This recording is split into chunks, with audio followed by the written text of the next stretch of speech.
عورت کوشش ضرور کرتی ہے جو اچھی سمجھدار سنجیدہ متین خاندانی تربیت کے ماحول سے گزری ہوئی خواتین ہیں کہ وہ اپنے مزاج کو اپنی طبع کو اپنے شوہر کی رضا میں گم کر لیں، اور ایسی عورتیں ہی خوشگوار زندگی کا لطف اٹھا سکتی ہیں اور پھر اس کے اثرات اولادوں پر مرتب ہوتے ہیں۔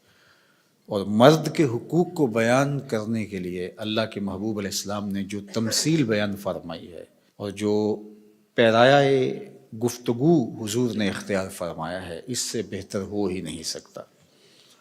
ہوا اس طرح کہ صحابہ حضور کی خدمت میں حاضر ہوئے اور کہا کہ ہمارا اونٹ دیوانہ ہو گیا ہے۔ فرمایا چلو میں تمہارے ساتھ چلتا ہوں۔ صحابہ کہتے ہیں ہم ڈرے، کیونکہ اونٹ جب دیوانہ ہو جائے تو پھر اس کو سنبھالنا آسان نہیں ہوتا اور وہ سخت حملہ آور ہوتا ہے۔ تو خیر حضور تشریف لے گئے، ہم بھی حضور کے ساتھ تھے۔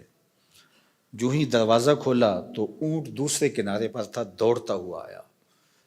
تو حضور کی زندگی کتنی قیمتی ہے، تو صحابہ کے سینوں میں دل تھر تھر کانپنے لگے، لرزہ بر اندام تھے کہ جانور ہے نقصان نہ پہنچا دے۔ تو کہتے ہیں وہ جب قریب آیا تو حضور کے قدموں میں سر رکھ دیا، اللہ اکبر، اور سجدہ ریز ہو گیا۔ تو جب اونٹ نے حضور کے قدموں میں سجدہ ریزیاں کیں تو صحابہ جو پہلے ڈر رہے تھے، اب ان کی کیفیت عقیدت اور بڑھ گئی کہ جانور ہو کے حضور سے اتنا پیار کرتا ہے، ہم تو سینے میں دل رکھتے ہیں۔ تو انہوں نے ایک جملہ کہا، نحن احق ان نسجد للنبی، حضور ہمارا جی بھی چاہتا ہے کہ ہم بھی آپ کو سجدہ کریں۔ یہ جانور ہو کے آپ کی معرفت رکھتا ہے، پاگل ہو کے آپ کو پہچانتا ہے، ہم تو سینے میں دھڑکتا ہوا دل رکھتے ہیں اور دل میں آپ کے پیار کی ایک کائنات آباد ہے، تو پھر ہماری پیشانیوں کے اندر بھی سجدے ٹپک رہے ہیں، ہم بھی آپ کو سجدہ کرنا چاہتے ہیں۔ تو آقا کریم نے فرمایا اگر میری شریعت میں سجدہ جائز ہوتا تو میں بیوی کو حکم دیتا کہ شوہر کو سجدہ کرے، لیکن کسی کے لیے سجدہ روا نہیں رکھا گیا۔ تو یہ حضور نے سجدے کی ممانعات کو بھی بیان کر دیا اور شوہر کے جو حق ہیں بیوی کے اوپر ان کو بھی بیان کر دیا۔ تو اس سے بہتر انداز گفتگو کا تکلم کا نہیں ہو سکتا جو اللہ نے اپنے محبوب کو عطا کیا۔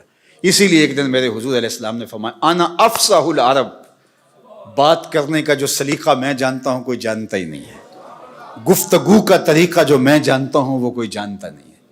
یعنی ایک جملے سے ان کی نفی بھی کی اور یہ بھی بتایا اگر جائز ہوتا تو شوہر کے لیے بیوی کو سجدے کا حکم دیتا۔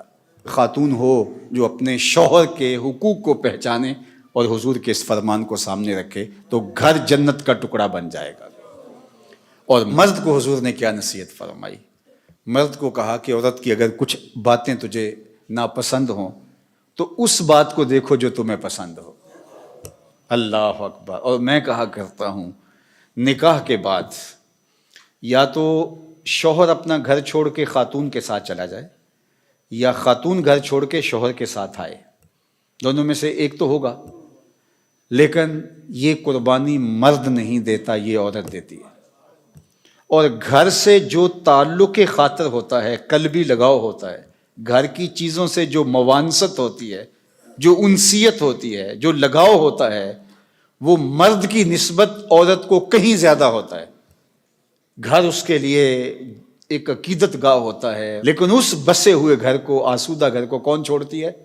خاتون۔ کس کے لیے چھوڑتی ہے؟ شوہر کے لیے۔ مرد صرف یہ ذہن میں بٹھا لے کہ میرے لیے اس نے جہان چھوڑ دیا تو اس کی بہت ساری غلطیوں سے وہ درگزر کرے گا۔